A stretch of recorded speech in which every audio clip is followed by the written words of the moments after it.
दूसरा मरहला भी बिलाखिर मुकम्मल हो गया आज़ाद कश्मीर में और नून लीग ने ही यहाँ पे 14 सीटों के साथ मैदान मारा है। पीपल्स पार्टी एक बार फिर वही बात कर रही है जो हमें पहले मरहले के बाद जो नतीजे आए थे तो उसके बाद हमें सुनाई दे रहे थे और हमें दिखाई भी दे रहे थे। अब सवाल ये है कि सर ये क्या सब कुछ प्री प्लान चल रहा है या वाकई इख्तलाफात जो हैं वो नून लीग और पीपल्स पार्टी में आज़ाद कश्मीर इंतखाबात के नताइज के बाद खुलकर सामने आएंगे और एक वो जो विफाकी यूनिट है, विफाकी इत्तेहाद है, वो भी खतरे में है। क्या देखते हैं, क्या समझते हैं आप?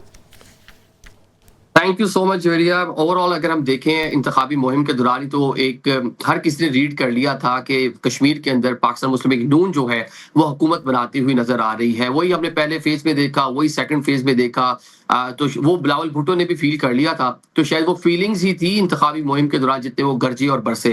इलेक्शन के मौका पर भी जो तहफुजात हैं वो आपके सामने हैं, लेकिन ये इलेक्शन की क्रेडिबिलिटी जो है ना, यहाँ पर ये सारी चीजें हम बात कर लें कि पाकिस्तान मुस्लिम लीग नून को सिंपल मेजोरिटी मिल जाएगी, अब वो वहां पे हुकूमत बना लेंगे। तीसरा मरहला वो होता है नहीं होता, उसके ऊपर बहुत सारी चीजें हैं। 2 सीटों पर अभी कह लें कि मजीद मुजफ्फराबाद की जो है वो पोलिंग होना है। LA 27 और जो 28 उसके चंद पोलिंग स्टेशन पर, 57 पोलिंग स्टेशन पर शायद वो 2 सीटें पाकिस्तान मुस्लिम लीग नून को मिल जाए, वो भी पाकिस्तान पीपल्स पार्टी को मिल जाए, वो भी थोड़ा सेटिस्फाई हो जाए।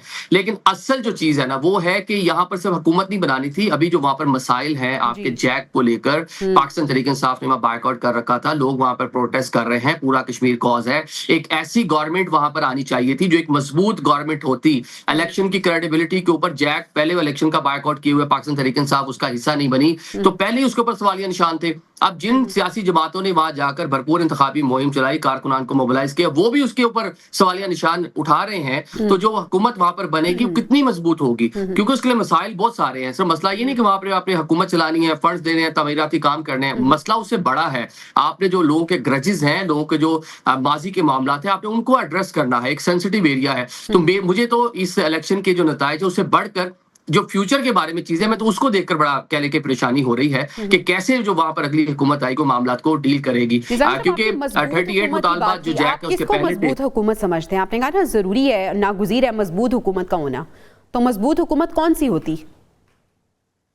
देखिए, मजबूत हुकूमत तो ऐसे पाकिस्तान में आज तक किसी को नहीं आप कह सकते, लेकिन चले कुछ ना कुछ ऐसी हुकूमत जिसपे जो स्टेक होल्डर थे उन्होंने इलेक्शन में कॉन्टेस्ट किया होता। PTI वहां पर मरकज की बड़ी सियासी जमात वो नहीं थी, जैक जो है वो उसका बायकॉट कर रही है। मरकज की 2 बड़ी सियासी जमातें यानी कि पाकिस्तान पीपल्स पार्टी, पाकिस्तान मुस्लिम लीग नून, उन्होंने जाके वहां इलेक्शन का रंग लगाया और उन जो कुव्वतों को जो पूरे मामले को सबूताज करने की कोशिश में थी उनके खिलाफ वहां जाकर खड़ी हुई, लेकिन आपस में लड़ पड़ी ना। तो इसके नतीजे में बनने वाली जो भी हुकूमत होगी, इस तरह के इलेक्शन के नतीजे में बनने वाली जो भी हुकूमत होगी, उसकी कितनी उसके पास पावर होगी। क्योंकि आगे तो बिलावल भुट्टो ने कह दिया कि वो जो ट्रुथ कमीशन आपने बनाना है, वो जैक जो है उसके पहले 38 मुतालबात थे, मेरे ख्याल से 39वां ये भी आ जाएगा कि इस इलेक्शन को नल एंड वाइट करें जनाब, इस इलेक्शन को खत्म करें, पहले बातचीत करें, फिर इलेक्शन करवाएं, कोई अवामी हुकूमत वहां पे, फिर वो बातचीत करे। क्योंकि अब कौन उस इलेक्शन को मानेगा कौन ना इस इलेक्शन को? जो नई हुकूमत आएगी कितनी इंपावर होगी। बिल्कुल सही है। शौकत पराचा साहब मौजूद है हमारे साथ।